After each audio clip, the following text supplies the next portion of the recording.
ladies and gentlemen, up next, we have Safeguarding Guatemala's Election Documents Using Open Timestamps, Rafa Cordon, and Todd. Enjoy.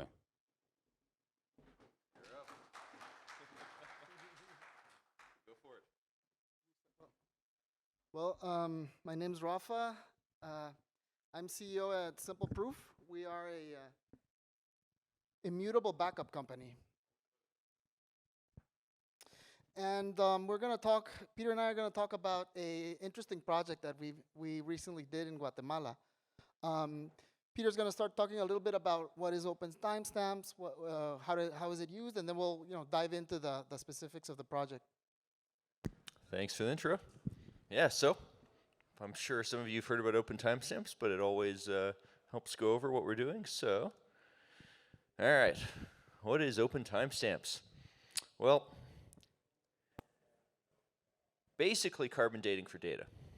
And of course, what is carbon dating? Well, if you're an archaeologist and you've just pulled up some pot with a little bit of carbon residue from its last meal or whatever, carbon dating tells you roughly when the carbon in the thing was last created.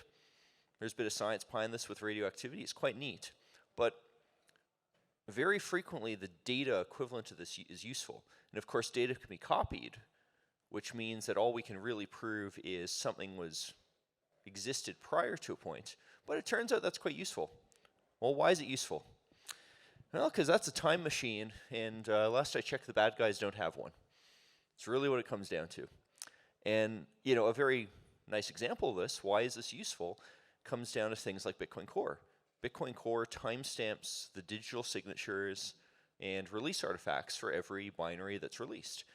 The source code is also timestamped in Git, which means that in the future, if you want to download a copy of Bitcoin Core, version 20, 5 years from now, maybe to go and access some cold storage or something, you can validate the timestamp and verify, hey, this version of Bitcoin Core was created roughly when we expected it to. This is particularly useful when someone's digital signature gets compromised. Peter Wool, as an example, one of the better-known Bitcoin Core maintainers, he accidentally left his PGP private key on a server, if I remember correctly, and it might have been compromised. Well, the timestamps on his keys, on his signatures, prior to that point of when the compromise could have happened, let you validate those signatures after the fact, because we can go rule out an attack after it. I mean, if the bad guys get one of these, we can't, but we're lucky that way. Well, how does this work? The basic math, and I'm going to kind of skim over this, but the basic math is the idea of a commitment operation. I'm sure, show of hands, you probably all heard of hash functions. Well, a hash function is one example of a commitment operation in that it is a proof that a message, the input to the commitment operation, existed prior to the message that was output of the commitment operation. Hash functions do this because they map messages of any size to random numbers. It's called the random oracle. It's a mathematical model we use to describe them. And the number is big enough that no one's ever going to guess two messages for the same, guess like two messages for the same output. But also, commitment operations can be something very stupid, which is append and prepend. If I take hello, and my commitment operation is to append world at the end, well, hello world contains hello. That's its proof that hello existed prior to hello world. Sounds kind of stupid, but open timestamps, it acts as a mathematical proof. So that's also a valid commitment operation. All it does is just goes through these commitment operations and says, hey, every single step in this was valid. And at the very end, we have a Bitcoin block header. And the role of open timestamps infrastructure, opentimestamps.org and all this, is basically a way to make it free to get these proofs, get these commitment operations into Bitcoin. I could go talk for 30 minutes about how this happens. Frankly, it's not really that relevant. The important thing is somehow a Bitcoin transaction happens with a bunch of Merkle trees, and you can get this commitment proof. And, the important thing is it just works, which is where these guys come in. Yeah, so thank you, Peter. This incredible protocol that Peter came up with a long time ago in Bitcoin years, we found a way to use it. We were trying to figure out how to help bring more transparency, security, and auditability to the democratic election process. And so we created this product called Simple Proof, which is basically a immutable backup for digital documents. I'm going to go tell a little bit about the story. So we all know with these new advances in AI, each new day it gets easier to generate fake information that appears real. This website, thispersondoesnotexist.com, it's been around for more than 5 years. You generate fake people, fake faces. Recently, deep Tom Cruise, this went viral. Looks like Tom Cruise, but it's a deep fake. So there's a lot of fake information that can be generated in a relatively easy manner using these new AI tools.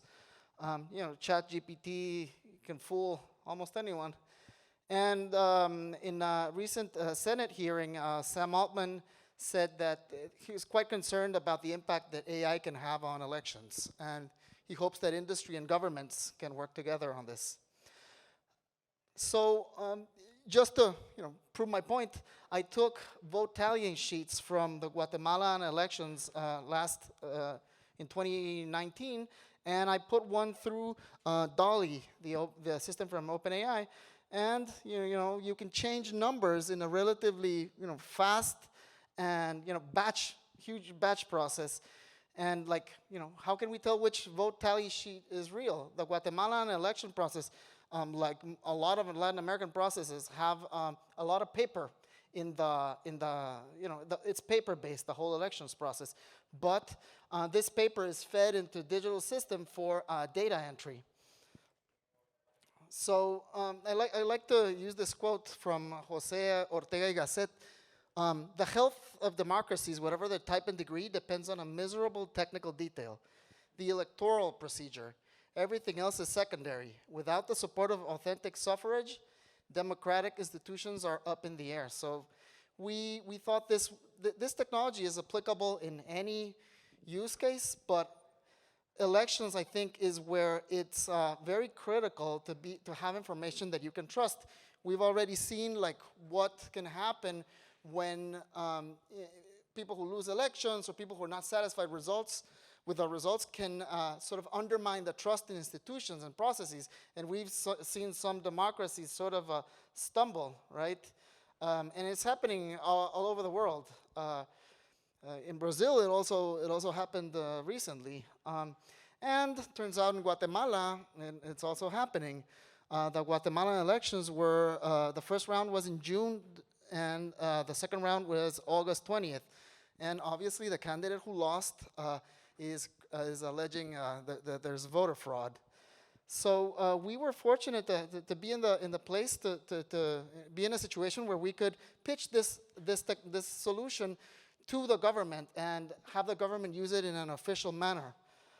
So what's the kind of problems that we have? Well, a vast amount of digital public information is produced and loaded into black boxes, which are where it's processed and analyzed. Some of these black boxes can be, LLMs or other types of systems. But how can we be certain that documents have not been altered? And so that was sort of the philosophy that we had when designing a product like Simple Proof. First of all, and so, as I said, the Guatemalan Supreme Elections Tribunal, the entity that's in charge of organizing elections, well, they acquired Simple Proof to safeguard these digital images. What is Simple Proof? Well, it's a product that allows anyone to independently verify whether documents have been altered. It has a user interface for people who are looking at the vote tally sheets on the official government website. I'll show that a bit later. We integrate with any system, any internal system that customers want to timestamp, and it's based on open protocols. Here's a link for a podcast that we recorded with Peter, where we dive deeper into what open timestamps is, and of course, it leverages the most resilient digital system ever created. And so that's why we call it an immutable backup. When we were talking with this customer, they are lawyers, so they're not Bitcoin. If we start going to what, Bitcoin and blockchain and, op return, their heads are going to spin. These are lawyers, and so we need to talk in a more like legal type of language. They're used already to notary, notarize documents, those types of, the paper version of what we're doing. And so we try to use the similar language. That's why we call it an immutable backup. In Spanish, it's called a respaldo inalterable. And that instantly made sense. That instantly clicked in their mind, like, we need this. And the way that we sort of proposed it to them is, this is a way to protect yourself when inevitably someone's gonna come up and say, oh, there was voter fraud, election fraud, whatever. You need a way that's certain, a very certain way to prove that that no fraud happened. We don't know, like, if there was actual fraud in writing up the tally sheets, but what we can prove is that these tally sheets were received at a specific point in time. And I'll show a bit later of the consequences of this happening. So this is a photo of the day of the elections, and these are the magistrates, the judges that organized the election. And up here, they are time-stamping the initialization of their system. For Peter and me, it was like, oh my God, like, they're using Bitcoin in an election. Of course, these people didn't really understand what was going on, maybe, but it's the first time that election information is being stored on Bitcoin. And so we had a great time. We were there at the big election party. And after the election, well, a lot of international organizations, they send electoral observation missions, and they a lot of them made comments about, how good it was to have this technology to increase certainty of electoral results. This is an example of the Organization of American States, the OAS. And I'd like to let the customer speak. I think that's the best way to show what's going on.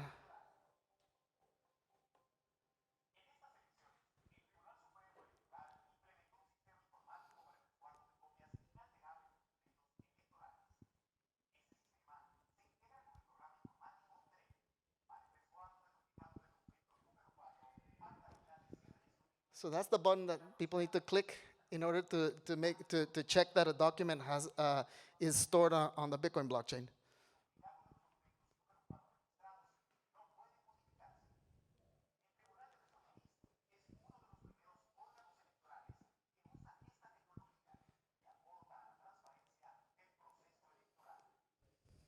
This is an official video from the government. This is not something that I made.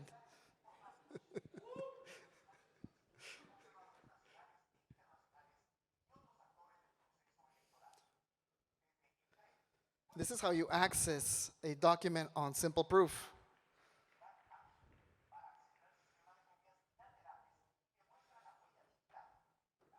The hash, the block height. So this is pretty cool. We're very excited about being able to do these types of projects. And so where are we now with this? What's going on? A couple days ago, UNE, the party that lost the runoff presidential election, this is a headline from newspaper. It says, UNE alters blockchain certificate in their desperate fraud narrative. So they basically took a screenshot of Simple Proof and changed the number. But of course, when you go to the Simple Proof site, it obviously says different information. So, and they also, even the party that lost, they're trying to use this to prove their point. But this is irrefutable evidence that this document was received at a certain point in time. And so, yeah, that's Simple Proof.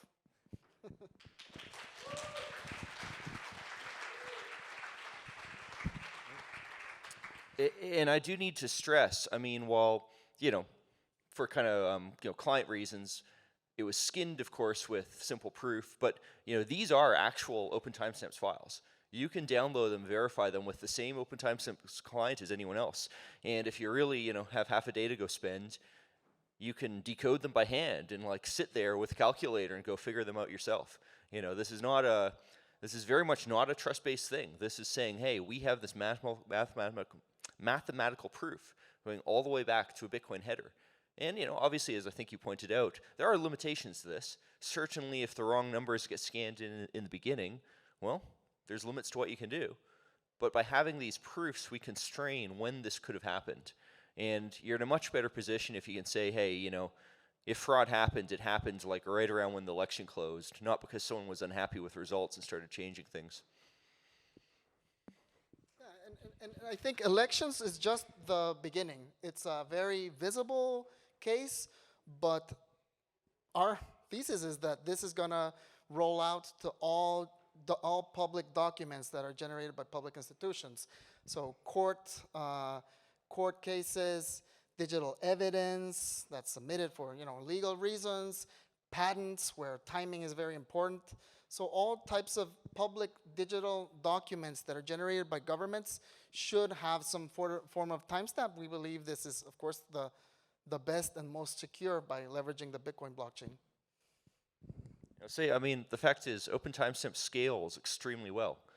The only cost to go create a timestamp is a tiny bit of network bandwidth and CPU time to do it. Quite simply, it uses a Merkle tree, which means the scaling is, in comp sci terms, like log 2n. And as an example, a few years back, I went and downloaded the metadata for essentially the entire Internet Archive, which is something like, I think it was like 50 terabytes, or something like that worth of hashes and metadata and so on, in about like 500 million individual 32-byte hashes. Well, in 5 minutes, I sat there with a Python program and hashed it all up into a big Merkle tree and timestamped it in one Bitcoin transaction. Like, you can just do this indefinitely. Simple as that. The only question is like getting the software to run.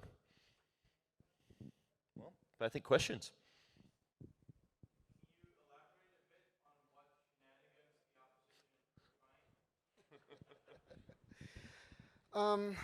It's a very long answer, but Guatemala has had a history of a lot of corruption embedded within the judiciary, and so there is an ongoing effort by certain corrupt individuals to try to block the president-elect from taking office.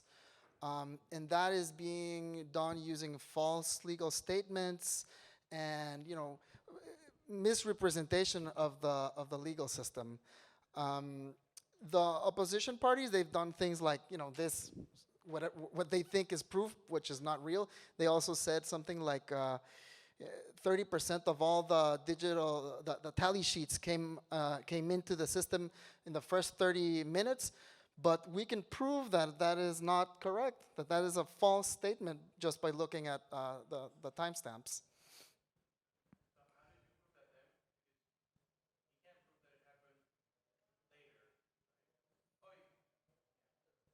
We can only prove that a certain piece of data occurred at least from a certain point in time.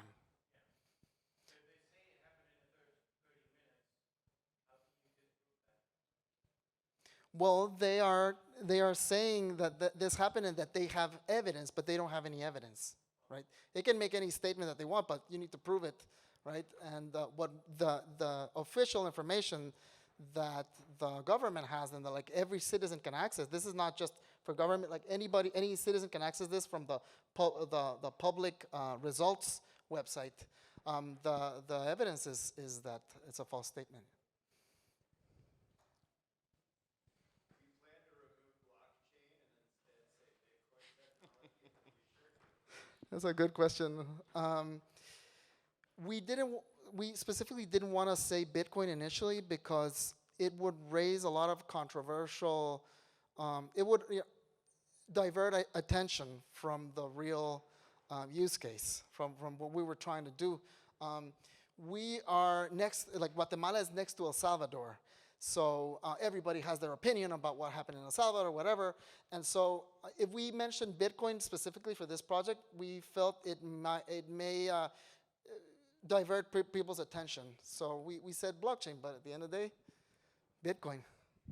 And I should point out, I mean, open timestamps is not inherently a Bitcoin technology. What open timestamps does is it creates a math proof showing that some data existed prior to another piece of data. Now, certainly the most convenient other piece of data to use is Bitcoin headers. But in the open timestamp standard, there is support that essentially nobody ever uses for Litecoin and Ethereum. I doubt anyone's created a Litecoin or Ethereum timestamp proof in the past 5 years. But in theory, you can do stuff like that.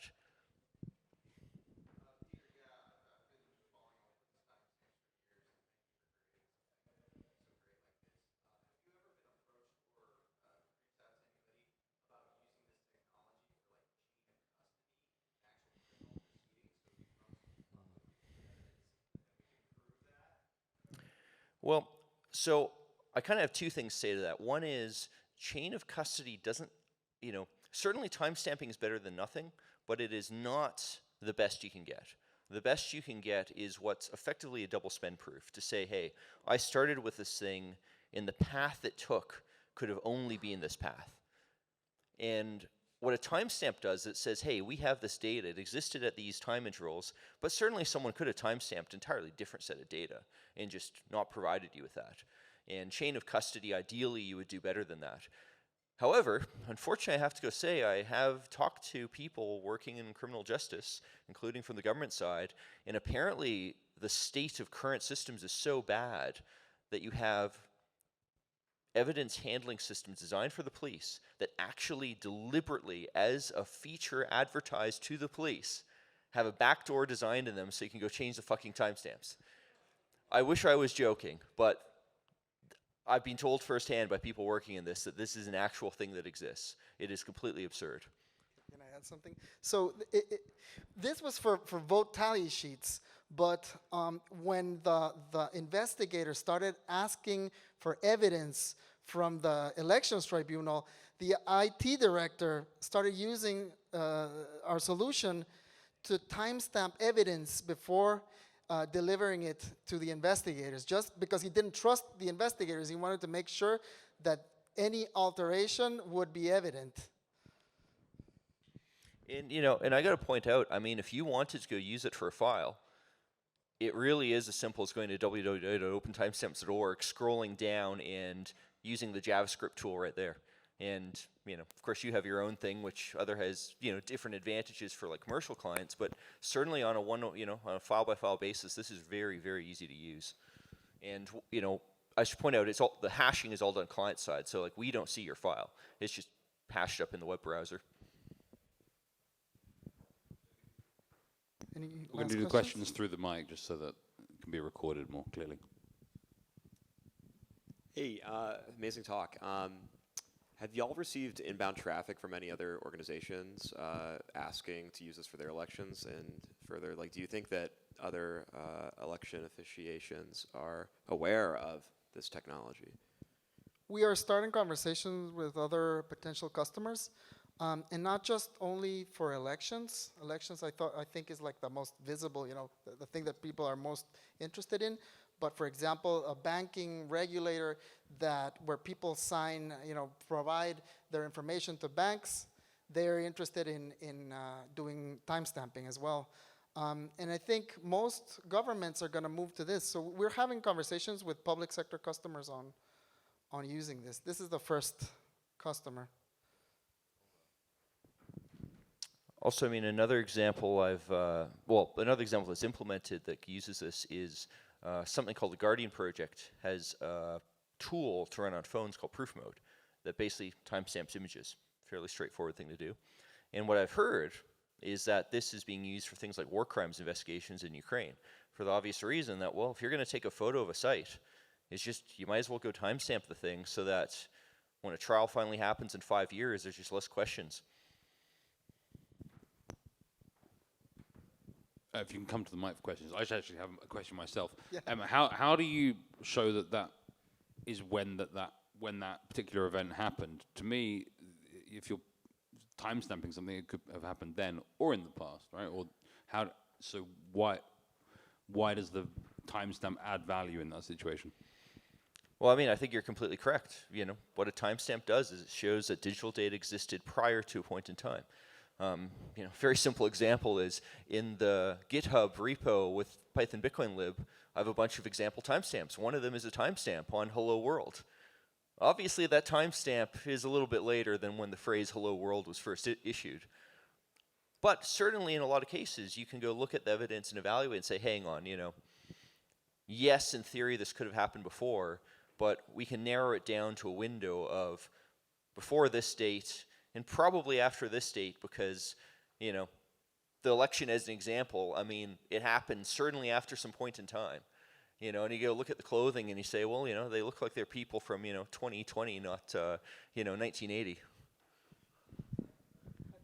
I can add a bit to that.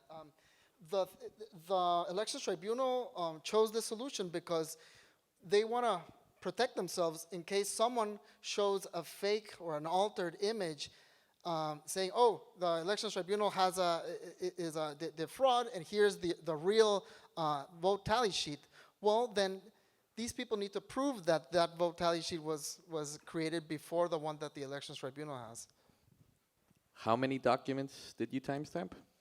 Ooh, like 300,000 maybe? So just a follow-up to that, because I actually did this a long time ago on a proof of concept I was running for an open timestamp thing that I was doing while I was working at General Motors that failed miserably because nobody could appreciate it. But the NIST beacon, have you ever heard of this? So you can actually utilize the NIST beacon. They have a random number generator that is timestamped that could be a beginning date. So you can actually put it at a time certain between the NIST beacon creation and when it ends up in the time. So you're absolutely correct. I'll give a little bit more color to it. So what you're referring to is generally called in cryptography a random beacon. And the idea of a random beacon is it's a number whose existence could not have been predicted prior to a point in time. And the challenge with using random beacons is they're often very hard to integrate into data.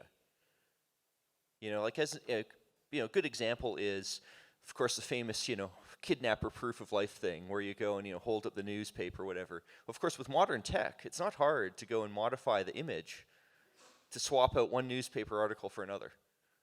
And a lot of random beacon applications suffer from this. You know, certainly if in the modern day I wanted to go and prove I was alive, I'd have to, you know, do a dance based on like the Bitcoin block height. But in some cases you can go do this. And NIST is one entity publishing random beacons, but frankly Bitcoin itself works extremely well for this for the reason that due to the nature of proof of work, to modify a Bitcoin hash provably requires energy. Because if you want that Bitcoin hash to be different, every single bit you want to be different basically doubles the amount of energy you need to go find the hash in the first place.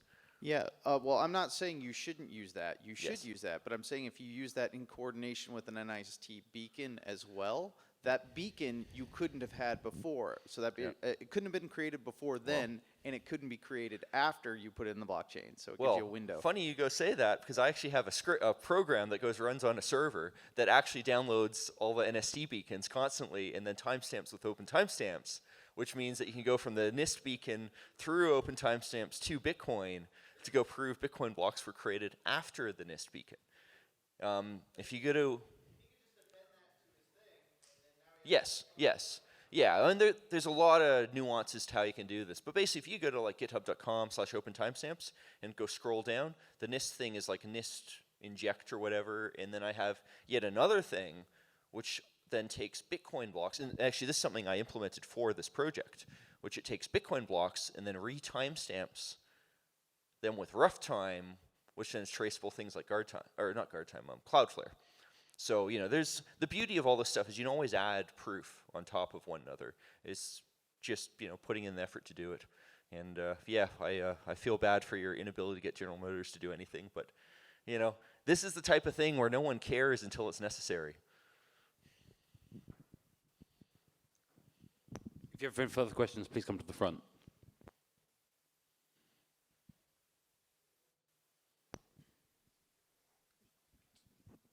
guys work with some other entities to actually also prove that the documents were original, the one that use timestamp and everything else? Because I come from the country which is Ukraine, which is highly, like, there is a lot of fraud happening always. And historically, Eastern European countries are like that, so I'm kind of similar to Guatemala. So this was more from ethical implication that from one side, yes, you created amazing technology, but that technology allows fraudulent government and fraudulent results to be legitimized and become kind of like, this is what it is. Maybe 60% of those records were fake that you guys were provided, but you timestamped them, and now they exist on blockchain as, like, that's the ethical. Are you guys working with someone who can prevent that so that this technology is not used for, like, illegitimate governments, for, like, other? Well, I mean, I think I could probably answer that in more the broad thing, is that the fact is timestamps provide one piece of proof. You know, that's the best they can possibly do. And in an example like an election like Guatemala, ultimately, you have to go start with the people actually going and being at polling stations and counting ballots and observing the process.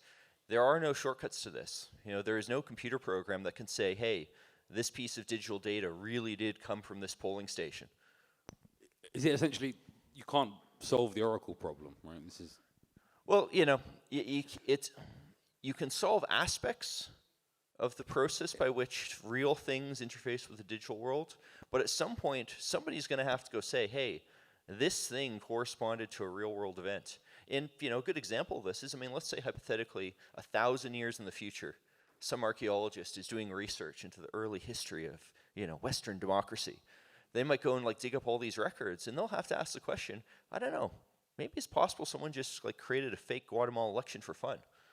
How do you go evaluate that? There are no easy ways. You have to go look at what's likely to happen and so on, but I think at least for an audience that is thinking critically, adding timestamps to this stuff will never make it worse. But for an audience that isn't thinking critically, adding timestamps certainly could be a veneer of, you know, a veneer of faith. And, you know, this is what I can do with math. It's the best I can do. Hey, super cool presentation, guys. Thanks. I had a question on adoption. Just, you know, in the scenario where the stakes are so high and there's, like, geopolitical implications and things like that, what was the process of, like, getting people on board, up and running? Like, what was the timeline on this? Did you run into a lot of, like, red tape and stuff like that? A long answer, but we basically, this had already been done as a citizen effort by a couple of friends who are also part of the team. They did it in the first election in 2019 as a citizen-led effort. And there, they were downloading tally sheets from the official government page. And that's when they realized, okay, some documents were uploaded, then they were deleted, and new documents were uploaded, and they started showing a really weird behavior.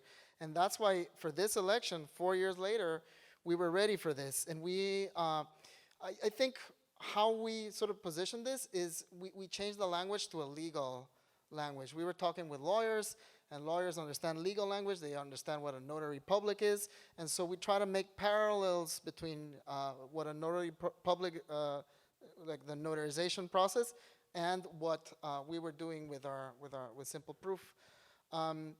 In terms of red tape, yeah, the company that sold this project to the government was an Amazon Web Services partner, an AWS consulting partner that already provides services to government institutions, and so that was the route to take instead of like trying to sell it directly as Simple Proof to the government. Amazing. Thank you, guys. Big round of applause.